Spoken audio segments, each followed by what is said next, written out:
One of the things that I'm going to violently agree with is the idea of systems and the idea of the need, Mike brought it up earlier, the need to think about media and creative at the same time. I'm from Mediacom, so a traditional media planning and buying agency, if you will, but actually the positioning that we take these days is as a content and connections agency. The word content in that isn't the buzzword content which might be referred to as a viral video or a social media post. It's content as anything. It's content as a TV ad, as a web video, as anything in between. Because we believe that one of the biggest effectiveness and efficiency wastages exists when the two things don't speak to one another, when you're not planning your media and your creative at the same time. My role specifically is in the content part of that, so understanding what content is right for any given communication system. And actually I operate in a part of the industry that I think is full of hyperbole, is full of bullshit, is full of people making grand claims and overselling themselves. And so what I'm going to try and do today is really simplify that, because whilst we're talking about what the future looks like, if we haven't got our stuff sorted in the present, we can't really go forward very effectively. My belief, and our belief, is that it's content that makes the difference. And again, the definition of content is everything. The Wonderful Economist campaign we saw earlier would be nothing if the creative asset wasn't amazing. If the digital banners, and that was some of the best use I've ever seen of digital display, I've got to be honest with you. If the digital work wasn't incredible, it would just be a booking of media space. And one of the things that I tell clients and I tell my people is that we can optimise our channel plans to the nth degree, but if the investment we're making in the content and the investment we're making in the assets to fill that isn't enough, then we're going to fade into obscurity. And so our belief is that it's content that makes the difference, and there's a huge body of proof to prove that, to validate that. If you look at any sort of effectiveness awards, it's always the quality of the creative that gives you the exponential effectiveness results. I also tend to tell clients that the world doesn't need more content. No one wakes up in the morning and goes, shit, I haven't got enough content to watch, I've got nothing to look at on my mobile phone, which is well brought up. We did a bit of analysis internally at Mediacom and surveyed, I think it was 15.1 million YouTube videos, and found that only 100,000 had over 1 million views. That is remarkable wastage when it comes to the creation of stuff. You know, the world of content is almost a black hole. There's so much bad stuff out there, and very, very little good stuff actually rises to the top. Another interesting stat, if you like statistics, is that content marketing went up, I believe, 17% last year, and yet its effectiveness dropped by 30%. That's from the Content Marketing Institute. So more and more people making more and more stuff, and yet it's less and less effective. And it's almost a rule of basic economics, right? If you think about supply and demand, you can begin to envisage the way that the content marketplace is operating at the moment. The previous talk spoke about attention and mobile phones. And what that has done is allowed us more opportunities to consume content. But that level of demand is only ever going to be finite, right? There are 24 hours in a day, and we can only spend so much of that on our phones, with our televisions, viewing content, reading articles. And yet, the creation of the mobile phone has also proliferated the ability for anyone and everyone to become a content creator. So, basic economics says that when supply outstrips demand, actually what you're going to see is the quality increasing. And that's what we're experiencing today. And that's the marketplace that everyone in this room, from a creative perspective, is going to be dealing with as we move into areas where everyone is battling for attention with everybody else. So I tell my clients that the world does not need any more content, and to think very carefully about the steps that you're going to take in order to deliver effectiveness and results. The other thing I tell them is that successful content will put the brand back in branded content. I think we've gone through not quite a decade, maybe 5 years of buzzwords and people, searching for engagement and people searching for viral and whatever else the buzzword might be. Actually, the reality of what we're doing, and everyone in this room does, is a marketing profession. We're here to grow our brands, we're here to shift more units, and if we forget that the core premise of making any asset, whether that be a TV ad, whether that be a viral video, is to have an impact on our brand, we're forgetting our role, we're forgetting our jobs. When I interview people, I ask them, would they rather win an effectiveness award, a Cannes Lion, or an Oscar? And if they tell me an Oscar, I tell them to leave because they're in the wrong business. We're in the business of marketing and we're in the business of building brands, and we need to put brand back into branded content. And there's a very simple reason for that, and I'm glad someone earlier touched on behavioural economics and behavioural science. We're living in a wonderful time for marketing and advertising because there's so much research and evidence out there to show how our brains actually respond to brands. And if you dig into it, you'll understand that the human brain responds very differently to a brand and perceiving a brand logo and perceiving a product than it does taking information from another person or indeed a publisher.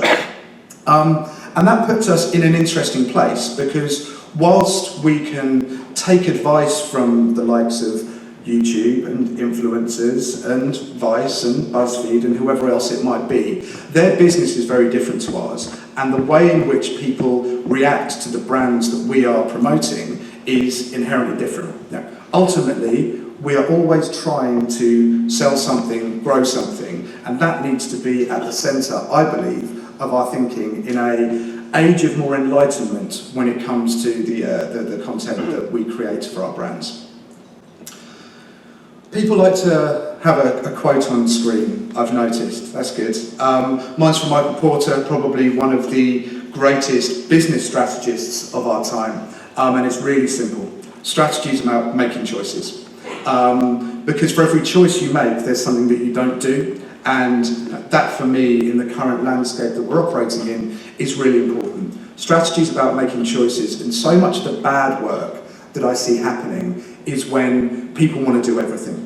And what I'm going to do for you now, because I'm a relatively simple person and I like to keep things really, really easy, is show you the 2 or 3 choices that you can make, big macro choices that you can make when it comes to content strategy. There are really only a couple of roles for content. One of them is about using your messages, your advertising, your content pieces to reach your audiences.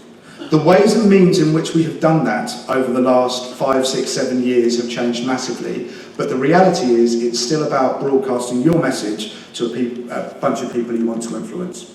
The other, and this is a much more newer phenomenon, and one that I'll try and take on a little bit, is the idea that audiences want to be drawn to brands and spend time with their content. One looks suspiciously like an advertising campaign, the type of campaign we've been running for decades, and the other is what would be referred to a brand as publisher approach. And I think there are plenty of brands out there who have dipped their toes in the water and tried the brand as publisher approach, and I'm going to talk about where it works and where it doesn't work. The first one is what 95% of brands should be doing when they think about content. They should be thinking about content as advertising and how I can use the new channels, the new ways of reaching people, but do so effectively.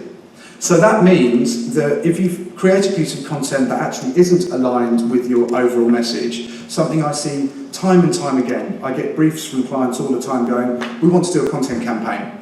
And it has nothing to do with the campaign that they're running elsewhere. If you do that, you're making a mistake.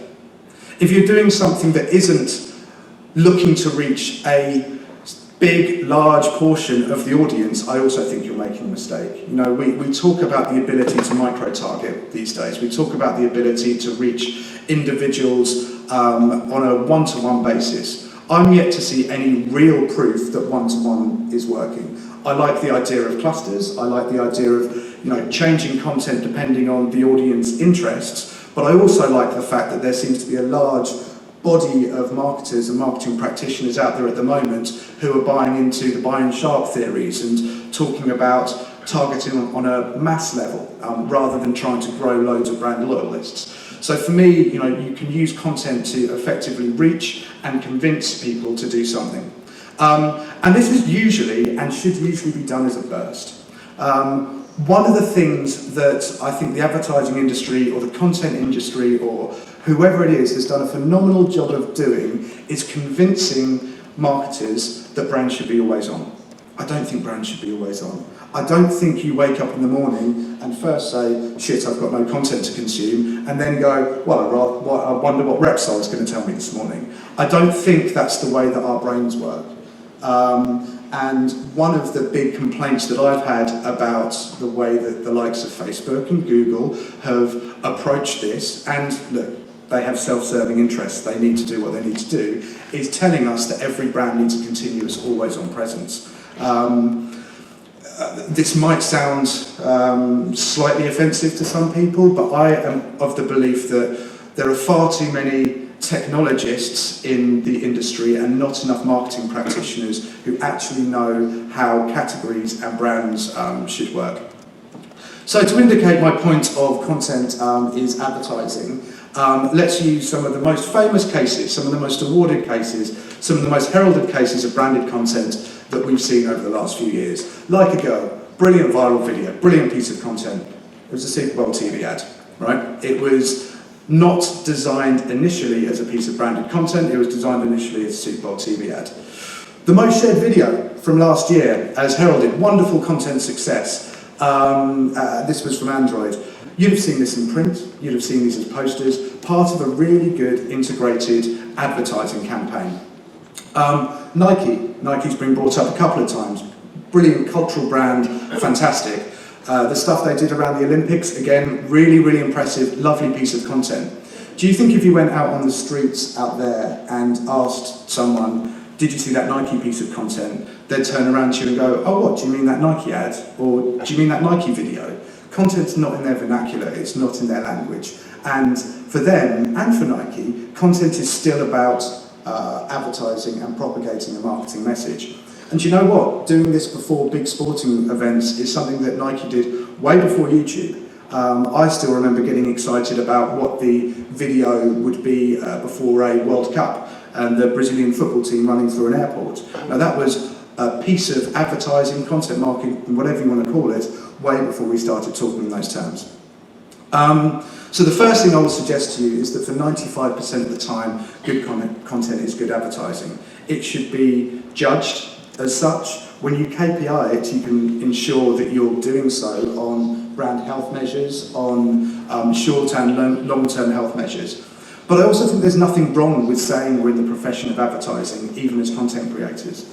Mark Pritchard, head of P&G's marketing efforts globally, speaks a lot about this and speaks about why did we need to change the language around advertising and content? Did we suddenly become embarrassed by what we were doing? And I think it's a real shame that we can no longer talk about content and advertising as the same thing. It was interesting earlier during the panel discussion, and I must admit I was just wearing headphones trying to pick up as much of the information as I could, as I'm sure many of you are doing right now with me. But we spoke about the recession and the impact that that had on creativity. And I think there's a direct correlation between going into recession, the impact that that had on brands, the impact that that had on the briefs that creatives were receiving, much more short-termist, much less about brand building. And I think creativity suffered as a result. And I'm firmly of the opinion that the sooner we start acknowledging what we're doing as an exciting craft, as a sexy craft, as a noble craft, and start remembering that we're in the business of making brilliant, serendipitous, entertaining advertising that just so happens to be manifesting in the same places that, the places we call YouTube, Facebook and Twitter, the sooner we're going to get back on track with the type of content marketing we're going to be doing. So if that is content as advertising, and my advice to everyone is to get that bit right first, then there is another approach. The approach that I think lots of people have been talking about. You know, the future of marketing is here. You no longer have to spend media dollars to get people to come and see your stuff. They will come to you. And they give us the same example, time and time and time again. They go, hey, Red Bull did it, you can do it. Red Bull started that 25 years ago. Red Bull Media House launched in 2007, I believe. They've been doing it for a long time. I would suggest if someone uses Red Bull as an example to you, ask them to come up with something much more relevant to your business. I could say something a lot pointier there, but I'm not going to. Pepsi stood on stage recently at Cannes and spoke about how they were going to start monetizing their content offering. They were going to be internalising their content production. And look, Pepsi are one of the finest content creators out there. But the idea that people are going to start paying to watch Doritos or Pepsi Cola content, I find remarkable. One of the first things that I seem to say lots of first things to my people, but one of the things that I tell them is to remember what categories you operate in. Pepsi operates in a category where they need to reach millions and millions and millions of people to sell stuff. And getting audiences to buy and subscribe to your content means you're only ever going to be able to attract a finite amount of people. As soon as Pepsi decided that their competition isn't going to be Coca-Cola in the selling of fizzy pop, but instead is BuzzFeed, is Vice, is PewDiePie, for the attention, and we speak a lot about attention, for the attention of 18 to 30 year olds, I think they've created a competitive set that is impossible to surpass. Now, I don't see a world where big corporations, aside from a handful of examples that we get given, who are highly committed to it, will change their marketing operations into something where people are going to keep coming back for more and more and more. And I think a lot of people have bought into this idea, and a lot of people are now realising that that might be a mistake. Has anyone seen the most recent news that came from the UK a couple of weeks ago about McDonald's, and how McDonald's have shut down a channel called Channel Us? So McDonald's basically fell hook, line and sinker for the YouTube sell, the Hero Hub Hygiene sell, that went, you build something, people will come, people will come. And they created hundreds of pieces of content and no one saw them. They paid influencers huge amounts of money to try and bring their audiences with them, and people didn't come. So very publicly in the UK over the last couple of weeks, McDonald's have gone, this does not work, and have shut down that operation. And I think that's really brave of them to hold their hands up and say that, because I think it's almost a marker that says you need to create the content and follow the content strategy that's right for your category, for your brand, for your business, and not that is being dictated to you by suppliers. I actually think we're in a real danger as an industry of spending far too much time listening to suppliers who have wonderful models that work for them, and not enough time listening to those who have consolidated all of the views and can offer an objective perspective rather than a self-serving subjective one. Back to brand as publisher. There are some really good examples of where it works. So I'm not going to completely knock it, I'm not going to say it's a terrible content strategy. There are some fantastic examples of where it works. Business to business is one of the examples where attracting an audience to a specific topic or theme that you have the right to talk about consistently will work phenomenally well for you. I think that the Amex niche identified around small business is one of those. I even prefer the Adobe CMO.com.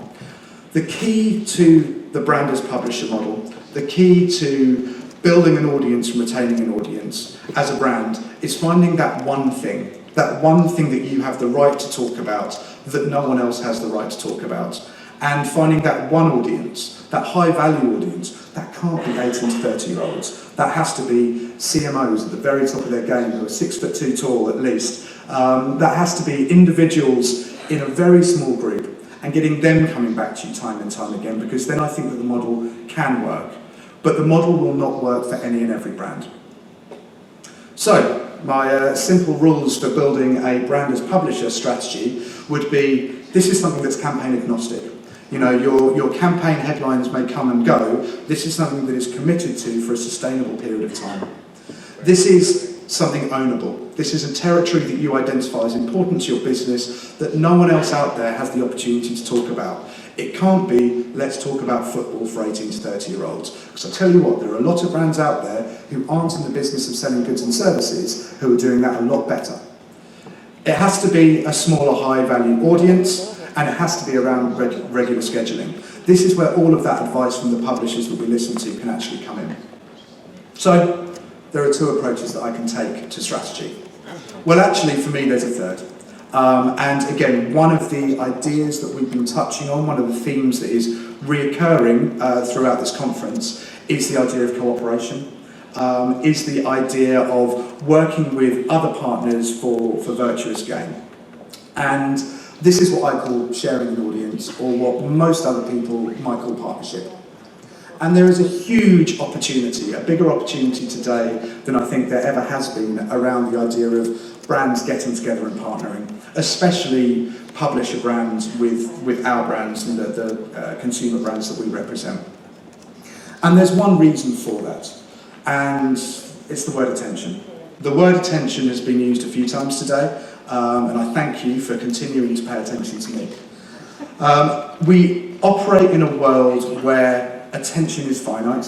We know this. We operate in a world where attention spans have diminished to the point behind goldfish, if some studies are to be believed.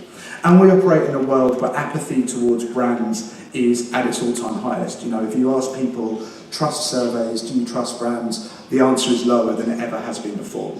But at the same time, you have properties, publishers, people that demand attention. Marvel was a fantastic example that was stated earlier. Netflix, again, I'll use the term vice. Properties that have built ecosystems and that warrant attention. And this is where the idea of sharing an audience comes in. You know, we have this huge untapped opportunity of putting publishing brand X with consumer brand Y and coming to a lovely marriage in the middle. But very few people are doing it well. Very few people out there I look at and go, wow, you've really cracked the idea of sharing an audience. You've really cracked the idea of sharing equity and sharing value. And that's because they haven't understood the middle bit, the bit where all of the magic happens. Many brands that I know, many brands that I work with, and I work with one that went in and said, you know what, we'll partner with Mercedes-AMG and we'll work with Formula One, and that'll be our inroad into 18 to 30-year-olds. Well, that audience overlap between Mercedes-AMG and the brand that we're talking about is miniature. And I guess another really good example would be influencers. You know, we talk a lot about working with influencer stars, the likes of PewDiePie. Well, PewDiePie only shares an audience with a certain amount of your target audience. And so you're only therefore going to get a certain amount of value where you appreciate the hotspot that exists in the middle. Huge amount of branded content is actually created in this area, but remember that the audience is shared. More importantly, I believe, remember that the look and feel and the equity needs to be shared as well. Red Bull Media House are the masters of this. You know, I spend a lot of time talking to Red Bull Media House, and one of the things that I keep telling them is that for our partnerships to evolve, the content needs to stop looking exactly like a piece of Red Bull content and needs to end up looking somewhere in between the brand that I'm representing and the media house that you are. We have to find a way of tipping the scales of balance away from the publication who's selling us their creative IP and more in favour of how you share equity and share audience. And that really is how I define the middle area, the idea of sharing. You need to share audience, share values, both entities have to benefit, and you have to have a sustained commitment to that relationship. So for me, and I've kept it relatively simple, you know, there are really three things you can do with your content strategy. You can look to reach an audience, however large or small that might be, and do so in the ways and means that are most fitting for the media consumption of your audience today. You can try and build an audience around a topic or theme that you believe you have the authority and the right to talk about, or you can find the middle ground and find properties where you can share audience and equity. We need to make choices, because when you do everything, you do nothing. And we need to remember that actually what we're in the business of doing is marketing communications and not trying to win Oscars. Thanks very much.